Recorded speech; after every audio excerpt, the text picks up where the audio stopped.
Venezuela should have been rich, unimaginably rich. It sits atop the largest proven oil reserves in the world, not just in Latin America, not just in OPEC, in the entire world. More than Saudi Arabia, more than Russia, more than the United States. In fact, if Saudi Arabia were to discover an entire USA worth of oil reserves overnight, it would still struggle to match Venezuela. But today, this country isn't a symbol of wealth. It's a warning. Venezuela's economy has collapsed by over 80% in just a decade. Its people are fleeing in record numbers. Its inflation is measured in the thousands of percent. Its cities, once beacons of modernity, are now grappling with food shortages, blackouts, and crime waves. And its economy, largely ignored by international institutions, because it's just too chaotic to even track. This is the story of the world's greatest economic tragedy. A nation so full of potential, it could have brute forced its way into prosperity, and yet somehow fumbled every single opportunity. How did it happen? Can Venezuela ever recover? And is this all the fault of corrupt leaders, or were there foreign hands pushing the country off the edge? To understand this collapse, we first need to go back, way back. Long before colonizers arrived, indigenous Venezuelans were already using oil. Thick black tar would bubble up from the ground, used to waterproof canoes or fuel fires. But it wasn't until the early 20th century that Venezuela discovered its true treasure and the transformation began. By the 1920s, oil production skyrocketed. In 1929, Venezuela was the second largest oil producer in the world, just behind the United States. And that oil money started flooding into the economy. By the 1950s, Venezuela was rich, not just for the region, rich, but globally rich. At one point, it was the fourth wealthiest country in the world by GDP per capita. But here's where things started to go wrong. Venezuela became a classic petrostate, totally dependent on oil. It didn't just fund government spending, it was the government's main income. Over 90% of its exports were oil. And like so many other countries rich in natural resources, Venezuela developed Dutch disease, where oil crowds out every other sector, making the country look strong from the outside, but dangerously hollow from within. In the beginning, foreign oil companies, Shell, Gulf, and Standard Oil, controlled nearly all production. But over time, the Venezuelan government pushed for a bigger share. In 1943, a new law forced oil companies to give half their profits to the state. By the 1970s, Venezuela nationalized its oil industry, creating the state-owned PDVSA. On paper, this looked like a good idea. Keep profits in the country, invest in schools, hospitals, roads, fund the future. But that's not what happened. PDVSA became a political machine. As oil prices rose through the 2000s, Venezuela's economy boomed. Government revenues exploded. But instead of saving or diversifying, the country went on a spending spree. Massive social programs were launched. Welfare expanded rapidly. Food and fuel subsidies were handed out freely. Poverty initially fell, and for a brief moment, it looked like a new golden age. But all of it, every project, every program, was built on one assumption: oil prices will stay high forever. Spoiler, they didn't.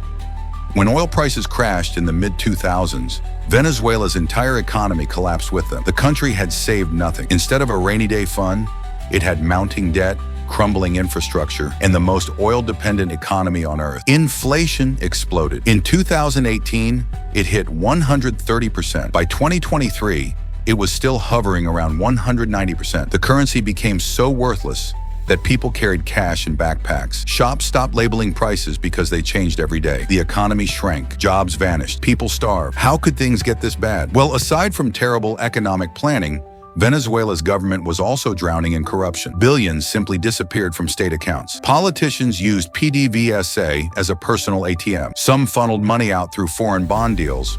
Others just straight up stole it. At the same time, PDVSA, the golden goose, was gutted. In 2002, a strike led to the firing of thousands of skilled oil workers. They were replaced not with engineers, but with loyalists. Expertise vanished, oil rigs rusted, equipment broke, output fell. And when the world needed oil, Venezuela couldn't even pump it. This is what economists call the resource curse. But Venezuela took it to the extreme. They didn't just mismanage oil, they sabotaged their only lifeline. To make matters worse, Venezuela picked fights with the very nations and companies that could help. It seized private businesses, ignored property rights, and nationalized anything that moved. Foreign investment fled. Global companies left. Even when Venezuela wanted help, nobody trusted it anymore. And so, the exodus began. Over 6 million Venezuelans have left the country, many of them young, skilled workers.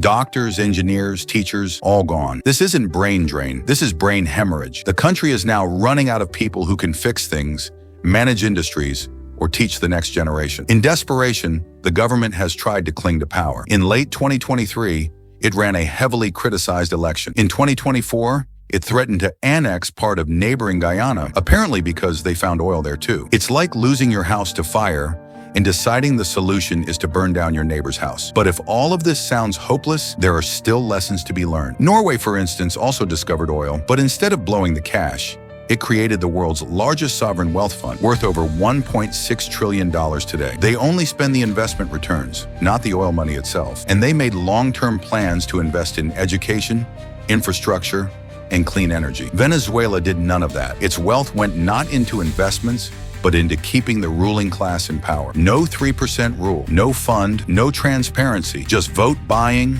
kickbacks, and bribes. Now you might ask, wasn't some of this caused by external forces, sanctions, Western interference? And yes, the US has sanctioned Venezuela since 2005. But let's be clear, these were responses to human rights abuses, rigged elections, and corruption. Sanctions didn't cause the collapse. They accelerated a process already in full swing. So can Venezuela recover? It's not impossible, but it would require monumental reform, rebuilding PDVSA, restoring rule of law, reestablishing trust with investors, investing in human capital, and, maybe hardest of all, unseating a deeply entrenched political regime. For now, Venezuela remains the world's richest poor country, a land with staggering potential, undone by staggering failure. It's not just a cautionary tale. It's a masterclass in how not to run an economy. And the numbers say it all. GDP, around $102 billion, far behind countries with fewer resources. Per capita income, just under $3,900. Stability, rock bottom. Growth, negative for a decade. Industry, crippled. It would be considered a poor economy, not for lack of riches, but for lack of responsibility. Let's just hope the next country sitting on a mountain of oil, whether in Africa, Asia, or Latin America, takes a long, hard look at what went wrong here. Thanks for watching.